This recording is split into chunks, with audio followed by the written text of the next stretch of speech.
Bonjour à tous et bonjour à toutes. Bienvenue sur la chaîne Miss Léon Félix Coaching. Bienvenue particulièrement dans l'œil de l'expert où, comme sans doute, nous avons un invité. Oui, c'est un invité parce qu'on m'a reproché de n'inviter que des femmes, que des filles. Donc voilà, j'ai invité un monsieur qui va se présenter tout à l'heure. Donc il s'agit de Xavier Prétérit. Je connais Xavier depuis quelque temps maintenant. Et c'est quelqu'un qui m'inspire beaucoup parce que c'est un businessman qui, selon moi, casse un peu les clichés par sa simplicité et par son expertise. Donc, je pense qu'il va nous en dire beaucoup plus tout à l'heure. Xavier est parti de rien et a bâti un empire dans l'immobilier. Je pense que, d'ailleurs, continue à se bâtir un empire dans l'immobilier. Et son livre, je le présente tout de suite, comme ça, ce sera fait. Voilà. Ok. Devenir libre financièrement grâce aux immeubles de rapport, tout un programme. Donc, on va revenir là-dessus parce que ce livre est absolument génial et surtout très accessible aux personnes qui veulent démarrer. Donc, j'ai trop parlé là, Xavier. Je te laisse te présenter. Ok, bon, tu m'as déjà pré-mâché le travail, c'est bien. Bah écoutez, moi c'est Xavier Prétérit. Au moment où on fait cette vidéo, j'ai 34 ans. Et en fait, tout simplement, je suis investisseur immobilier. J'ai une expertise dans l'investissement immobilier, particulièrement sur les immeubles de rapport. Je suis aussi l'auteur d'un site qui s'appelle Business is my religion. Et le but, c'est de partager un peu, on va dire, toutes les techniques pour pouvoir atteindre l'indépendance financière et atteindre ses objectifs, en tout cas financiers. D'accord, super. Voilà. Donc, en fait, si je me base sur ton livre, donc devenir libre financièrement grâce aux immeubles de rapport, donc tu t'es un petit peu spécialisé, tu es devenu un petit peu monsieur immeuble de rapport, c'est ça? C'est un peu ça, ouais. En fait, c'est parti de quoi? C'est-à-dire qu'en fait, quand bon, voilà, je souhaitais devenir libre financièrement. Je ne savais pas comment le faire vraiment, donc j'en ai un peu parlé dans mon bouquin. Il y a un bouquin qui m'a vraiment inspiré. Ok, je me suis dit ok, il faut que tu te lances dans l'immobilier, c'est ce que j'ai fait. Par contre, j'ai eu comment je peux appeler ça? J'ai eu un premier frein, c'était mon salaire, et c'est vrai qu'on m'a pas facilité la tâche non plus. La première personne que j'ai rencontrée pour lui partager mon souhait d'investir, c'est un agent immobilier. Et il m'a demandé combien je touchais. À l'époque, je touchais 1350 euros. Et il m'a dit, il a rigolé, il a explosé de rire. Il m'a dit, oublié en fait. Oublié. Et ça, je me souviens, ça m'avait littéralement cassé en fait. Sur le coup, je me suis dit, waouh. En fait, tout le petit film que je m'étais fait avec le bouquin en me disant c'est bon, tu vas devenir libre financièrement, t'inquiète, s'il l'a fait, tu peux le faire. Je suis redescendu sur terre. Et la nuit est passée et je me suis dit non, je dois trouver la solution.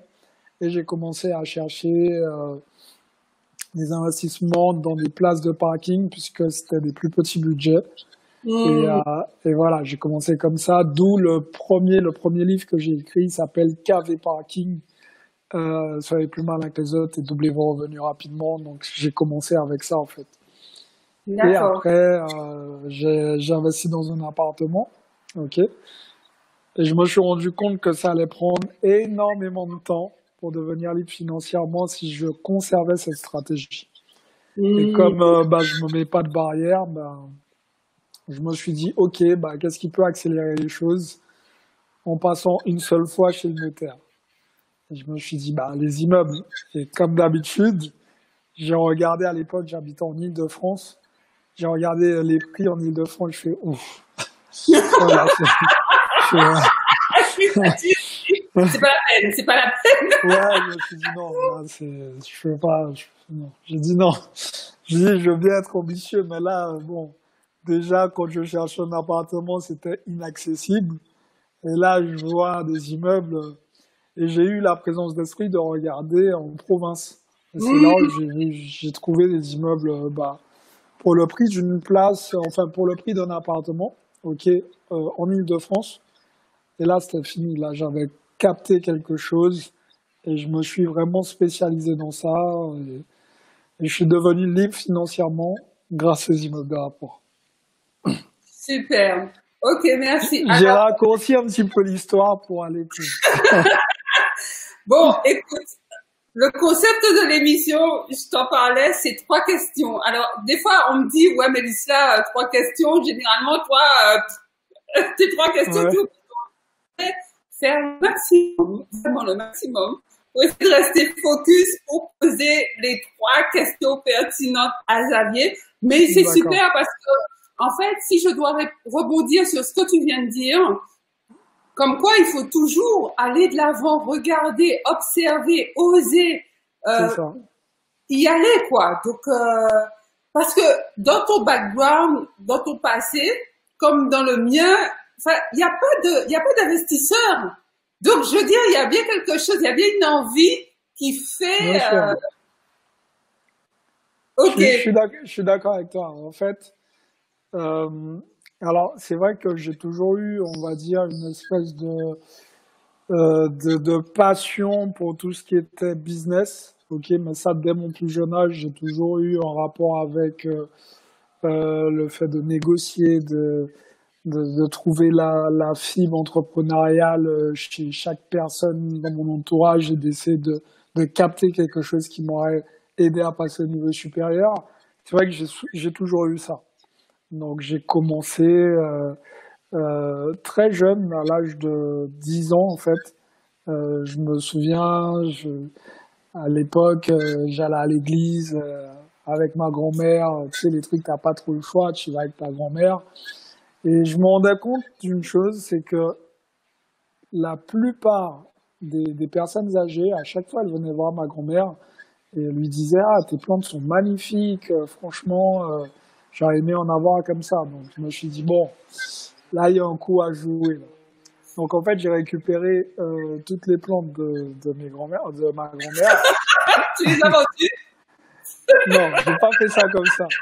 J'ai pas fait ça comme ça. J'ai quand même pris des boutures et j'ai planté en fait des plantes Non mais c'est vrai, c'est vrai. J'ai vendu des boutures, en fait j'ai replanté, j'ai attendu que ça pousse, ok.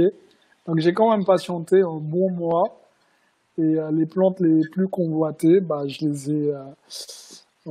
ai dupliquées et j'ai commencé à les vendre. Donc peu de temps après, à l'époque en étant en francs, je tournais quasiment à 500 francs par week-end. Ok. Ouais. Sauf qu'à l'époque, t'avais 10 ans. Ouais, 10 ans. j'allais sur mes 11 ans. Ouais. Et à l'époque, c'était déjà un truc de ouf, tu vois. Ah ouais, c'est clair. Donc voilà, j'ai fait ça. Après, bon, bah évidemment, j'ai vite arrêté parce que c'était pas forcément une passion de faire ça. Bon, j'ai fait un petit peu de cash avec et tout, mais sans plus. Et arrivé au lycée, bah j'ai fait autre chose. J'ai créé une marque de vêtements. Oui. J'en parle aussi dans le bouquin, donc tu as dû voir. Donc tout ça pour te dire qu'en fait, j'ai eu cette fibre. Par contre, effectivement, c'est vrai que dans mon entourage, il n'y avait pas d'investisseur immobilier, il n'y avait pas de truc. J'ai juste compris, et je l'ai compris très tôt, que l'argent, c'est un moyen. Ok, l'argent, c'est ni mal ni bon. C'est juste un moyen pour pouvoir faire des choses, soit de bonnes choses, soit de mauvaises choses. Ça dépend de chacun. Ok, ben super. Moi, franchement, j'étais... Tu sais, ton prochain, il faut mettre l'histoire là. T'as dit Xavier à 10 ans. Ça, c'est... Non, en fait, tu vois, c'est la première fois que je parle de ça, en tout cas en vidéo. Merci. Je trouve ça génial. Je t'assure, je trouve ça génial. Non, mais écoute-moi, c'était pas inventé, quoi. Non, mais c'est vrai. En fait, c'est assez marrant puisqu'il y a des trucs quand tu écris. Je pense que j'ai dû l'écrire lors de l'écriture de mon livre. Après, j'ai dit, mais non, tu vas trop loin, tu vas pas écrire ça. Donc, j'ai dû l'effacer. Il faut que tu mettes ça. Le prochain, Le prochain, faut que tu mettes cette histoire. Ah non, c'est excellent. C'est excellent. Voilà. Non, mais, non.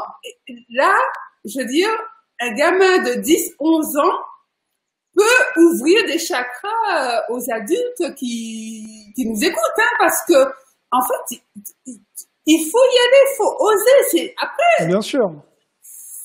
c'est ça, tu fais un pas et puis tu vois ce que ça donne. Bon, si ça donne rien, tu changes, tu revois ta copine, mais en fait, souvent, il y a de bonnes surprises d'ailleurs, hein. Bien C'est sûr. que ça marche.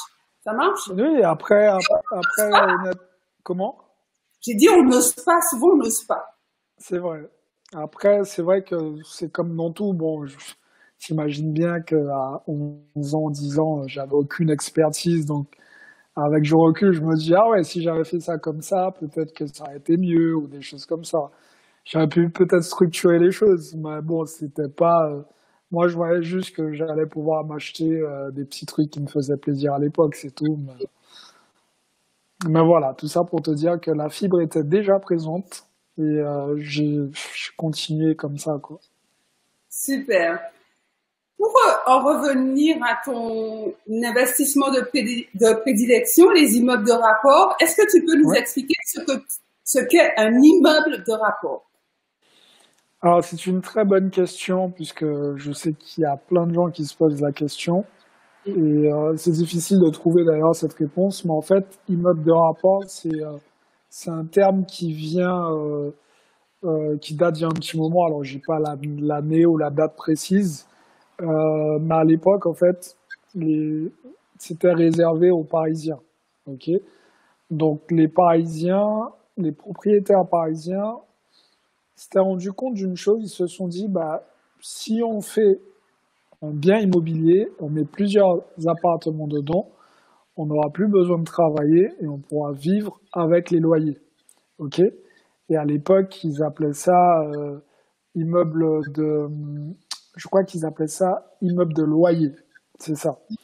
À l'époque, ça s'appelait pas immeuble de rapport, mais ils appelaient ça immeuble de loyer. Et l'objectif, pour eux, c'était tout simplement de vivre des loyers. Donc, en fait, ils essaient de devenir rentiers. C'était les rentiers de l'époque. Et c'est comme ça qu'ils ont commencé à créer des immeubles. Et après, au fil du temps, ils se sont rendus compte que, ben voilà, c'est un immeuble de rapport et on parle de rapport pour le rapport locatif. Ok. Donc, l'immeuble de rapport, c'est quand on a plusieurs lots sur une même surface et qu'on peut tout simplement louer. Et on peut appeler ça aussi maison de rapport quand c'est une maison qui est divisée en 2, 3, 4 appartements, plus en fonction de la taille de la maison.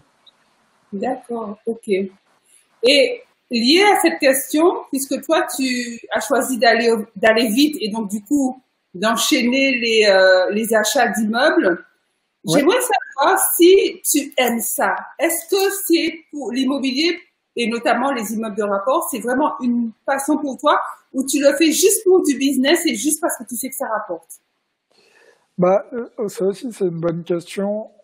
Je me suis moi-même posé cette question à un certain moment. Je me suis dit, mais est-ce que tu aimes ça, en fait? Et j'ai répondu à ma question tout simplement par la quantité de connaissances que j'avais pu acquérir en très peu de temps. Tu fais les choses en surface quand c'est pas quelque chose que tu aimes. Mais quand c'est quelque chose qui t'anime, qui te passionne, bah tu vois au bout des choses. Et j'ai déjà rencontré énormément de galères en investissant dans l'immobilier et je continue d'investir. J'ai pas été vacciné par rapport à mes galères. Donc à mon avis, je pense qu'il y a une vraie passion derrière ça, une passion qui est apparue en investissant en fait. Mais je me suis pas dit ouais, je vais investir dans l'immobilier parce que j'aime ça. Mon premier but, c'était de devenir libre financièrement. D'accord. Voilà. Ok. Par contre, j'aimais bien jouer au Monopoly. Oui, et tu as commencé à... Tu sais, il y a un truc franchement dans ton livre que... On s'est vu très récemment dans une de tes masterclass où je suis intervenue et j'ai raconté ça, je crois. Oui, où j'ai fait une allusion. Il y a un truc qui m'a bluffé dans ton livre, c'est que En fait, toi, quand on te dit non, en fait, quand on te dit non, quand un banquier te dit non, c'est comme s'il te dit fonce. Ouais. Ton banquier, c'était une banquière notamment, hein? Ouais, c'était ça. Et Ouais. Monsieur Peterit, là, on vous a déjà bien accompagné, c'est bien, effectivement, les choses se passent bien, vous êtes sérieux, on voit bien, oui, que c'est des beaux projets rentables, mais là, on va quand même se calmer. Tu dis, ok, tu pars et tu reviens avec un autre projet. Je me dis, mon Dieu. En fait, Et le pire, c'est que c'est passé en plus, hein, c'est passé. ouais, c'est passé, mais en fait, j'ai une politique. Ma politique, elle est simple. Tu demandes et au pire des cas, on te dira non. Et en fait, comme c'est ma politique, donc même si j'ai 99% de chances d'obtenir un non, je compte sur le 1% restant pour avoir un oui. Sérieux. C'est-à-dire, même quand c'est fermé, tu iras J'y vais quand même. Ouais, j'y vais quand même. Après, tout est relatif en fonction, par exemple, là en ce moment, j'ai ralenti un peu sur les investissements. Parce que après, il faut pas non plus prendre les gens pour des idiots. Au bout d'un moment, ils m'ont dit de ralentir. Donc, je donne le temps aux choses. Mais je sais que quand je vais reprendre, je vais remettre en place la même stratégie. C'est sûr. Okay. Ça a déjà fonctionné une première fois, donc je vais relancer de la même façon. Et puis, on verra ce que ça va donner. Ok. J'aimerais savoir si pour toi, l'investissement dans les immeubles de rapport est accessible à tout le monde et est-ce qu'il y a des prérequis? Alors oui, l'investissement dans les immeubles de rapport, c'est vraiment accessible à tout le monde. En contrepartie, et ça je le dis tout le temps, c'est pas investir dans l'immobilier, c'est pas juste passer à la banque et financer un bien. Ça va beaucoup plus loin que ça. Et malheureusement, je vois encore aujourd'hui plein de gens qui investissent dans l'immobilier et qui se cassent la bouche en fait parce qu'ils sont pas formés. Ils sont pas formés et même parfois je discute avec certaines personnes, elles me disent ouais, je l'ai fait tout seul, je suis trop content. Et quand j'analyse un peu ce qu'elles ont fait, en fait, je me dis waouh, est-ce que je lui dis ou est-ce que je lui dis pas? Et c'est juste ça en fait. Je demande juste aux gens de se former. C'est comme dans tout, c'est pas parce que tu vas chez le concessionnaire et que tu achètes une voiture que ça veut dire que tu as le permis et que tu sais conduire. Tu te formes pour pouvoir apprendre à conduire. Et si tu viens d'avoir ton permis et que tu pars, par exemple, avec un gros bolide, bah, tu vas avoir du mal à gérer ce bolide. Bah, c'est la même chose dans l'immobilier. Les prérequis sont les suivants. Formez-vous. Règle numéro 1 et règle numéro 2, ne jamais oublier la règle numéro 1. C'est aussi simple que ça. D'accord. Ok, super. Donc, ma dernière question, celle que j'avais notée, c'est dernière question ou avant-dernière, je sais pas. Ouais, comme tu veux. C'est la dernière. Je vais revoir mon propre concept. Donc, okay. Si c'était à refaire, qu'est-ce que tu referais? Qu'est-ce que tu ferais différemment ou alors qu'est-ce que tu ne ferais pas dans ta carrière d'investisseur, dans ta création de valeur, dans ta création de richesse? Je pense que j'aurais directement acheté un immeuble. J'aurais vraiment commencé par ça. J'aurais commencé par ça et je sais qu'on dit souvent commence petit, ça peut t'aider à démarrer, etc. Et c'est vrai, c'est bien de commencer petit quand on n'a pas confiance en soi, quand on n'a pas de connaissances. Mais si on est formé, on peut passer dans le grand bain directement, tu vois. Donc si je devais recommencer, j'aurais commencé avec un immeuble tout de suite. D'accord. Et je pense aussi que j'aurais quitté mon job beaucoup plus tôt. Ok. Ouais. Tu sais, je suis un peu de ceux qui disent fais toi tes premières armes. C'est pas la peine d'acheter tout de suite, de faire par exemple de la promotion immobilière si tu n'as jamais investi dans l'immobilier. Mais effectivement, quand on t'écoute, on a quand même l'impression que c'est simple en fait. En fait, du moins, ça n'a rien de mystérieux et c'est pas la peine d'attendre des années. Si on se forme avec les bonnes personnes, si on est encadré par les bonnes personnes, c'est-à-dire celles qui savent investir en termes d'immeubles de rapport, on peut effectivement commencer par là. C'est ça, c'est ça. Comme tu l'as toi-même dit, effectivement, c'est sûr que si on n'a pas de formation, je déconseille de partir sur des immeubles de rapport. Ok, quand je dis formation, il suffit pas de regarder 2-3 vidéos sur YouTube et se dire c'est bon, je suis prêt. Ça va bien plus loin que ça. Mais voilà, si tu as accompagné, si tu as fait une formation sur le sujet et que tu sais exactement quoi regarder, comment le faire, pourquoi acheter un immeuble loué ou pourquoi ne pas l'acheter loué. Enfin, vraiment, quand tu as toutes ces billes-là en main, bah après, c'est la même chose qu'acheter un appartement ou une place de parking, en fait. Ok. Mais il faut savoir aussi que si tu n'as pas ces billes-là en main et que tu te lances, bah, le problème qui se pose, c'est que toutes les charges sont pour toi. Ce qui est différent d'acheter un appartement, puisqu'on a des copropriétaires, donc quand il y a une toiture à refaire, bah, c'est tout le monde qui met la main à la poche. Sur un immeuble, c'est toi qui payes tout. Voilà. Ça t'a pas freiné visiblement, hein? Tu sais reconnaître les bonnes toitures, maintenant les... J'ai vu que tu as publié un post il y a pas longtemps où tu parlais, parce que ça doit être une question qu'on te pose souvent, mais Xavier, comment je fais pour savoir si la toiture elle est bonne?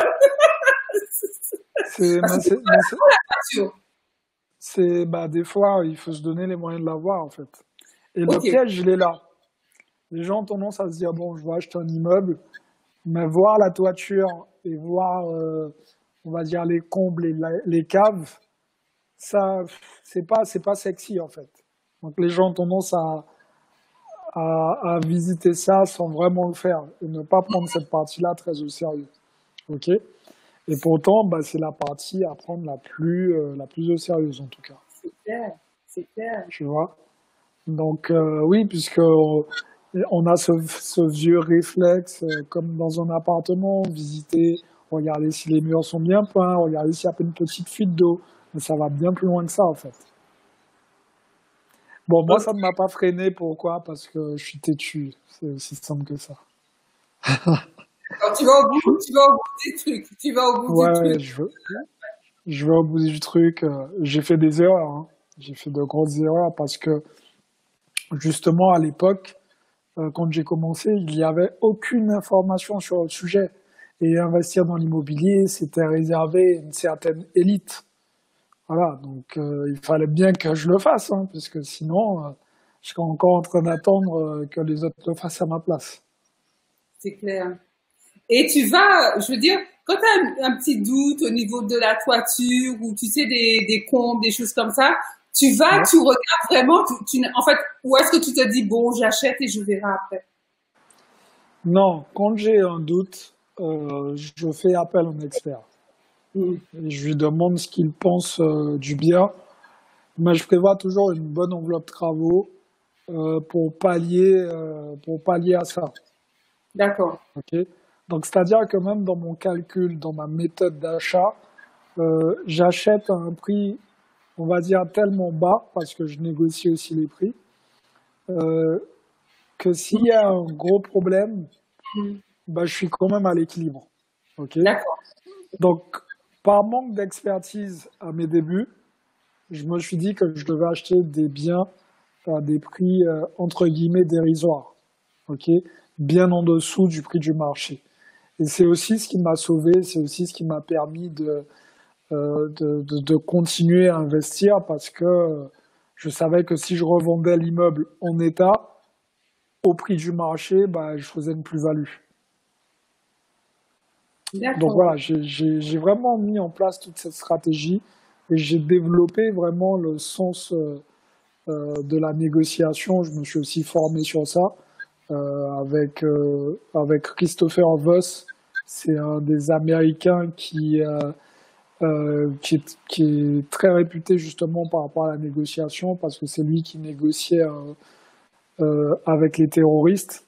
Ok, quand il y a le FBI, il faisait appel à lui pour débloquer des situations avec des personnes complètement malades.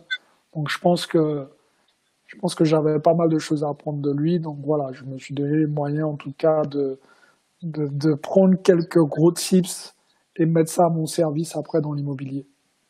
D'accord.